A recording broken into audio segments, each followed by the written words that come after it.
that bright, bouncy music which tells us that Coach Carol Phillips is in the house.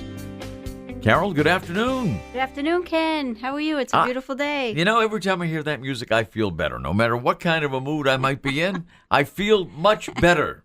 And, Whatever lifts us up. And ironically enough, I think the gentleman you have on the line right now, when you hear him, you feel much better too, no matter what kind of a mood you're in. So why don't you introduce our very special guest today? Yeah, I'm excited because, I'm always saying laughter is the best medicine. And Yep. for people to just go out and have fun. People just don't have enough fun. So, yeah, I'm excited today. Our guest is comedian Juston McKinney. And I'll do a little intro to serve him well here. He's appeared on half a dozen Comedy Central shows, including his half-hour Comedy Central Presents and his one-hour special, Juston McKinney, A Middle-Class Hole. He's made multiple appearances on The Tonight Show with Jay Leno, as well as The Tonight Show with Conan O'Brien. Juston was chosen to be part of the Blue Collar Comedy Next Generation Tour with Bill Engvall. His TV credits include The King of Queens and 100 Center Street, and movie credits include The Zookeeper and Here Comes the Boom. And how lucky are we that Juston will be performing at the Palace Theatre in Manchester this Saturday evening with two shows, one at 6:30 and the other at 9 o'clock. He's taping his one-hour special, Parentally Challenged.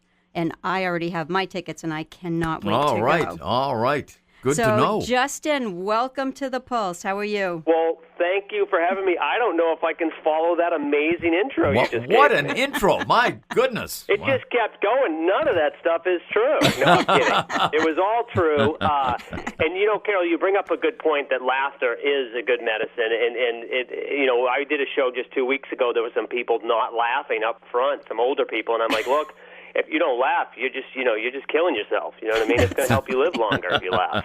Well, I shared with you that I brought my mother to one of your shows, and I think she was about 82 at the time, and she just was laughing the whole show. And, I tell people often that one of the things I love about you is that the punchlines just don't stop. You're just laughing and laughing and laughing the whole time, and it's so good for the soul. Well, thank you. And I do tend to pull. My audiences sometimes come out of their 70s, 80s. I do, but then there'll be people in their 20s and 30s. So I've been very fortunate to pull from all age groups. That's great. Well, you know what? We all need to have fun. We all need to laugh. We need to take time off, get away from our cell phones and laptops and. Not radios, though. Don't go away from your radio. No, not away from the radio. No, the radio's fine. It's actually good to listen to, but you've got it. Yeah, I mean, these electronic devices are like taking over the world now. I mean, I've got two little kids, and they can say, hey, can our friends come over and play? And they all come over, and they're all on their devices. They're not even playing with each other. They're texting each other, right? They're texting each other or doing this, and then kids used to come over and ask, where's your bathroom? Now the first thing they ask is, what's your Wi-Fi password? That's all they care about. That's true. Very true. So they're giving you great material every day, right? Yes. Well, you know what my Wi-Fi password is? It's all lowercase, all one word. Go outside and play. Right. Right. That's all we heard growing up. Good advice. Yeah. So, Juston, tell us about your Showtime special with Rob Gronkowski. That's so exciting. Oh, I did this. I think it filmed in July of last year at Gillette Stadium. A place called Showcase Live, and it's called Unsportsmanlike Comedy with Rob Gronkowski. It's going to be on Showtime, and they asked 5 comedians to do it. We all did like 10 minutes, and Rob Gronkowski hosted it, and it was just so much fun. I mean, I am a huge Patriots fan, and Gronk is like one of my favorite players, and my kids, like when I told them I was going to work with Gronkowski, to them, like I can do no better in my career. And my opening joke, Gronkowski brought me out, and my opening joke was, I said, I go, wow, isn't Rob Gronkowski great? I go, my kids, I love Rob Gronkowski. My kids love Rob Gronkowski. In fact, my 7-year-old last year for Halloween went trick-or-treating. He went as Rob Gronkowski. Said he got to the 3rd house, he hurt himself, he was done for the year. No more candy for him. And then I literally looked back like he was going to come back in and he is I got a picture with him and he looks like he's twice as tall as me. That's hilarious. And then I said this year my kid wants to go as Tom Brady. He's hoping to be trick-or-treating until his mid-40s. Yeah, and the specific diet and all the water, and that'll be quite different. Oh yeah, it was funny. This wasn't something I had said, but I wanted to say it's like, I think Brady wants to play until his mid-40s. I think Gronkowski's just hoping to live until his mid-40s. Their lifestyles are a little different. That's yeah, for sure. One of them too. Well, the way they treat their bodies, I got a funny feeling. But supposedly Gronk is changing a little bit, and well, look, they're both banged up now. So, but I'm really a huge Patriots fan. I don't know if you saw the little video I did, Carol, on my Facebook page. I did. The whole thing with equality was going on. So I did this whole thing about how, look, there's never going to be equality until this happens. And I said, look, you'll never be equal to us until Tom Brady retires. You just won't be equal to us. And then I went on to this whole thing about how, when it comes to, I'm all for equality, but when it comes to this, we need another trophy. And I'm like, people think people in New England are greedy. Do you realize that we don't even have a Super Bowl title for every state in New England in our region? There's 6 states. We only got 5 titles. How is that fair? That's right, this so year. I started this whole movement called the 6 for the 6. And I actually put a shirt up there, and I sold a ton of these shirts. It's on my thing if you want to look at it. But they came out really nice, and people are sending me photos of them. But it's this whole 6 for the 6. No state left behind, I call it. No state left behind. I love that. That is How many great. other teams have that many states supporting them? Well, that's just it. Well, but you know what? When you really think about it, we're one short. We're really no different than the Cleveland Browns. They need one for Ohio. They've got one state, too, left. So where can you find those shirts, Juston?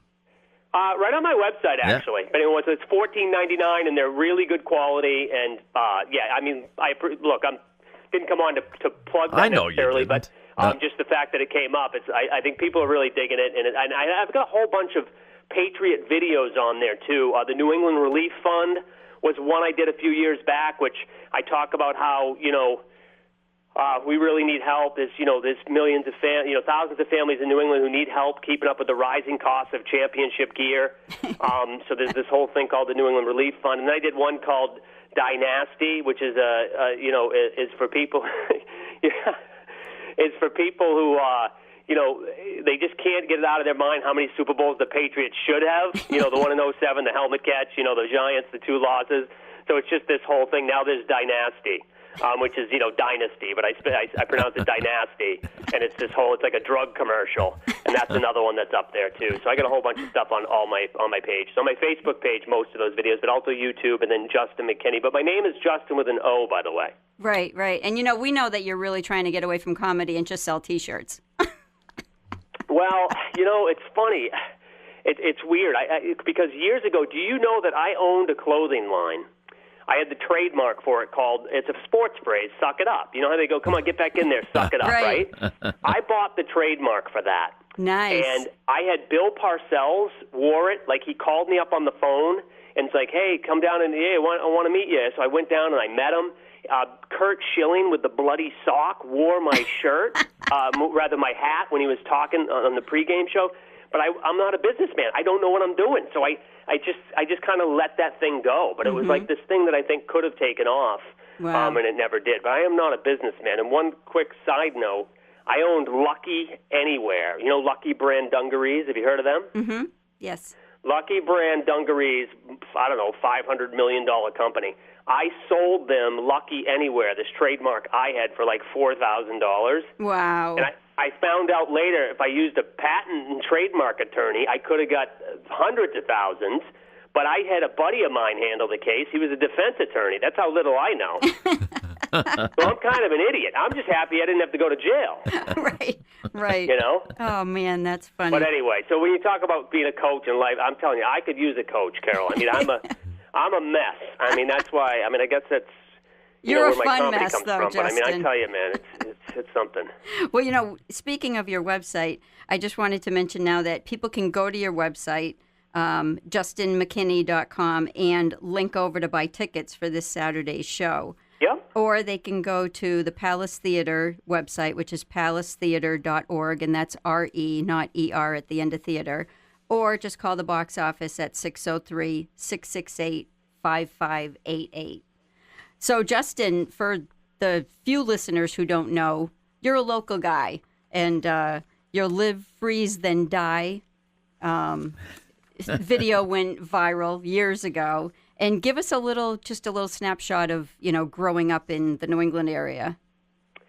Well, yeah, a lot of the videos that went kind of viral on YouTube for me, there was Live Free or Die, which was the one about living on the border of, when you cross into New Hampshire, all the other states' tough drunk driving laws, and, you cross into New Hampshire, it's like a liquor store, next right, it's like as big as an outlet mall, and, the no seat belts. It was all this, you take that Live Free or Die thing a little serious, all that stuff. So that's where that whole bit generated, because I lived on the border of Maine and New Hampshire. And I lived actually on the Maine side at that time, because I was actually born in Portsmouth, went to elementary school in Portsmouth, New Hampshire, and then I moved right over the bridge to Kittery, Maine, through junior high and high school. And then I've been back here in New Hampshire for the last 11 years. I live over in Newmarket, over by UNH. So so all of the stuff, I grew up in this whole area. So all of my comedy, the Live, Freeze, Then Die one that you talked about was like the winters here. It was like when, when my wife was like, oh, we got to move back to New England, because I'm living in L.A. at the time. No offense, but I mean, you kind of got to be in Los Angeles or New York. You got to kind of be connected. But she's like, oh, it's so pretty. New England will raise a family, and, we'll get a picnic table. And I remember thinking, a picnic table? First of all, you can only use a picnic table like 3 days a year back here, because the temperature's got to be perfect. You can't have any bugs, right, because of the bugs. You got to have a little wind so there's no bugs. And it's got to be like a space shuttle launch the other day. And then I said, the reason people have a picnic table in New Hampshire is so in the winter they can look outside and see how much snow they got without going outside. I mean, that's all I ever used my picnic table for. We never even used it. That's right. Measuring the snow, put it on Facebook, right? Yeah, it was. So, I mean, a lot of that was, just it's whether it's fall and whether it's winter and whether it's skiing and just being here. I mean, every year I do a year-end show at the Portsmouth Music Hall, which is a year in review, and it's just whatever goes on. Some of the stuff is local to New Hampshire, some of it's national, and then, like I said, this one I'm doing at the Palace is all about parenting, pretty much. That's why it's called Parentally Challenged, and so it's been a blast, and it is a great place to raise a family. I mean, I give my wife that. I mean, New Hampshire was actually ranked number 1 in the country in a poll this last year, number 1 place to raise a family. Aren't we awesome? And, yeah. Ironically, when my kids were born, we were living in Newmarket at the time. Oh, and yeah? Really? It really is a great place. Well, it's definitely the last 10 years it's come a long way, and which, by the way, number 1 place, but then Donald Trump called it a drug-infested den, so that didn't make me happy. I'm like, what are the parents supposed to do? Number 1 to raise a family, drug-infested den. Tough. These are the types of choices we have to deal with today as a parent. It's not easy. Conflicting information. No, and that's what this whole show is about, like the stress, and I've only got the 2 for a reason. I can't have more, Mm-hmm. So it's going to be. Oh, and by the way, the tickets, I don't know if there are any left for the 6:30 show, but the 9 o'clock show there were still some left. And so if anyone's thinking of the early show, you better call. There might be 4 or 6 tickets left in the whole place. Well, when I bought my tickets, there were only 2 seats together left, and I grabbed them right up. When did you buy yours? A couple weeks ago. There were only 2 seats to gather a couple weeks ago? Yes. Wow. How about that? In the whole downstairs. I didn't check the balcony. You're going to have to do 3 shows. The downstairs is also, yes. And I'm saying even there's nothing left in the balcony either on that first show, I don't think. Just a handful.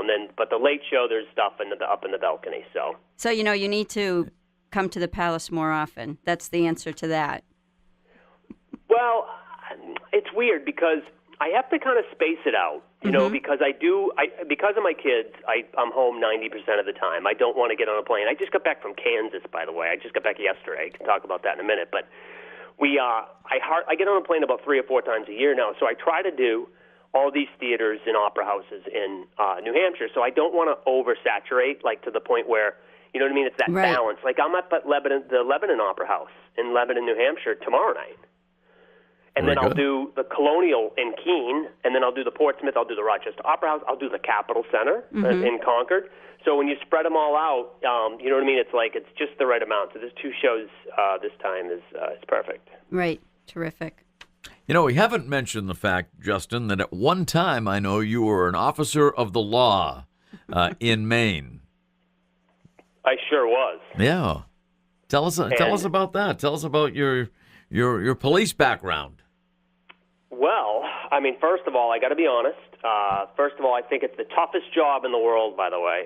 Any people in law enforcement, I do a lot of stuff for law enforcement. I think they got a really tough job, and I'm very supportive of police, fire, and rescue because I used to work with all those guys, and I know what good people they are. Definitely not an easy time now, and you got to be brave, and you got to be brave, and you got to be, and I wasn't that brave. In the sense of, I weigh like 140 pounds. I'm out there all by myself. It was 14 towns, 500 square miles over in Maine. There were two of us. My backup was a day and a half away. I'm all by myself. My bulletproof vest was expired. It was 10 years past the expiration date. I don't know if you know this, but bulletproof vest, Kevlar, when it expires, it's pretty much polyester. Had no idea. It just keeps you warm. Yeah. I wore the thing for warmth. But I literally was, I was the only cop with mittens. I literally would wear mittens in the wintertime. It was so cold, my dry skin, I would wear mittens. If there was a shootout, I'd be like, you got me. I'd have to put my hands up. I can't get my mittens off, especially with them clipped to my coat, because I didn't want to lose a mitten. But I literally would get lost because there was all these towns that I'd never even been to along the New Hampshire border over on the Maine side. And I one time I had to pull someone over to ask where I was, and that was humiliating. Now, I said, do you know why I stopped you? And he's like, was I speeding? I go, no, I don't know where I am. And I said, I'll tell you what, if you can get me back on track, I'll forget about the fact that you don't have a seatbelt on right now. He looks at me and goes, you're in New Hampshire right now. We don't have to have a seatbelt on in here. I'm like, oh, good enough. There's nothing to see here. Yeah. Now, but I wasn't at that. They were looking for volunteers to be on the bomb squad, and I'm like, the bomb squad? I'm like, I can't even open a can of those Pillsbury Crescent rolls without having a heart attack when that can pops. A little traumatized. Oh, it was very traumatized. You ever do that? And then those cans, by the way, then you got to look for the instructions because they put them on the paper can and it blows up, and then you got to try to piece it back together to read the very bad design. I don't know why they wouldn't put those on the end caps or metal. Put the instructions on the end, but I don't know. What do I know? I didn't. So what you're saying basically is Maine is a much safer place now than it was when you were an officer of the law there and back in the 90s. Well, no, actually, I mean it's definitely more dangerous now than when I was in the. I got to say with the all can decide with all the drugs and stuff now, the increase and all that stuff. I think it has gotten a lot more dangerous. And there were two when I was there. This was in the 90s. Now there's they've got 10 on now, because all these towns have grown. So it's definitely. I don't know what I would be doing now. I would not. I wouldn't be getting involved. I'll tell you that. I mean. I used to do racial profiling. I only stopped white people, small white people that looked like they couldn't kick my butt. Actually, small white women. Actually, I pulled over a lot of minivans. So you're the one who pulled me over. Yeah, a minivan. I'm like, hey, did you know that? You might have too much tint on these windows. Oh. Whatever worked, right? No, it's definitely it's a crazy job, and I'm happy I had done it, and I'm very thankful that people are still willing to do that job. But I definitely had the scary stuff in the sense I had no backup. You know what I mean? There was that scary stuff. And people were like, a lot of people drank, and everybody had guns and rifles. And that's another thing. When I got my bulletproof vest, I said to my chief, I go, yeah, I can't believe this vest actually stops a bullet. And he's like, well, it only stops handguns. And I'm like, oh, do a lot of people up in Maine have handguns? He's like, no, everyone's pretty much got a rifle. So, and it was expired, so, I'm out there all by myself. And my uniform was all brown, by the way. I'm out in the woods, and it's all brown. And I remember thinking, that's some kind of a sick joke. Why don't you glue cotton balls to my butt? You know what I mean? It looks like... You know what I mean? Can you imagine? Right. I'm out in the woods. I didn't want to get out of the car. You hear a car backfire, and it's another heart attack, So you're the white-tailed Juston? Yeah, exactly, yeah. Well, if listeners can actually find a ticket available, they can call the box office at the Palace Theater at 603-668-5588 or go to palacetheater.org and grab up whatever is left because you will absolutely love Justin's show Saturday night. First show is at 6:30. The second show is at 9 o'clock. And Justin, I'm so looking forward to this. And your topic's perfect because I'm going with my daughter, and she has a 4-year-old. So I'm sure she's going to love the material. Yeah, I say if you have kids or you're thinking of having kids, this is the show for you. But it's definitely not for kids. I do some adult language, as you know. Yes. But I'm not vulgar by any means, but I wouldn't bring. That's why when you said I'm bringing my daughter, I go, how old's your daughter? And luckily, I thought you were going to say like 9 years old, and I'm like, I wouldn't bring my 9-year-old. That was funny. I knew right away why you were asking me, but that was hilarious. But you'll be surprised that some of the age they'll bring them, and I'm just kind of a little because, like I said, there's just a few things in my whole show that I wouldn't want a 10-year-old to hear. It's not for a 10-year-old, and it's for grown-ups. Right, absolutely. But you appeal to everybody because you talk about all the real life stuff that we all think about. But Justin, thank you so much for being on the show. This has just been a pleasure, and I'm so looking forward to your show on Saturday. Well, thank you so much, Carol. I really appreciate you reaching out to me, and best of luck up there, and I hope to talk to you guys soon. Great. Thank you, Justin. Thanks, Justin. Thank you so much. Have a great day. Great You to too. chat with you. Bye. Thanks a lot. All right, bye. Juston McKinney, Palace Theater on Saturday night, but 11 and tomorrow. Maybe you'll have better luck getting tickets in Lebanon. You don't know. Check it out, though. And the shows in Manchester on Saturday are going to be taped. So, Carol, you're going to be in the audience Saturday night. So who knows? They might have a reaction shot You never of know. you, You never when know. when the final thing is done. Well, I'll tell you, at his shows, they're not going to have a hard time getting footage of people cracking up. Yeah, because, I'm sure. I've never seen him in person, but he is funny. He's a funny guy. He's hilarious. Yeah. And just the subject matter, everybody can relate to it. Oh, absolutely. Absolutely. So, Carol, in the brief time, he was great, and thank you so much for scheduling that and having Justin with us. But what's up with you? What's new in your life? Any appearances coming up that we should know about? Well, I spoke yesterday at Community College's symposium, which was great. I was so honored to be asked to participate as one of the speakers. We had such a great time. And next week, I have 2 keynotes. Next Wednesday, I'll be speaking at the school care event, which isn't open to the public, but they celebrate all of their wellness champions for their clients. And then a week from Saturday, I'm doing the keynote for Concord Hospital's Breast Cancer Survivor Day. Right. And last I heard, there were just a few openings left. It's a free event. It's on Saturday the 21st. You can go to Concord Hospital's website or call the Concord Hospital and get your name in. If you've been diagnosed with breast cancer or any other gynecological cancer, you're invited to this great event where people can just meet each other and bond and have a really fun day. It's on the 21st at Concord Hospital. Coach Carol, a short but very entertaining segment, and we look forward to seeing you in the not-too-distant future. Great. Thanks, Ken.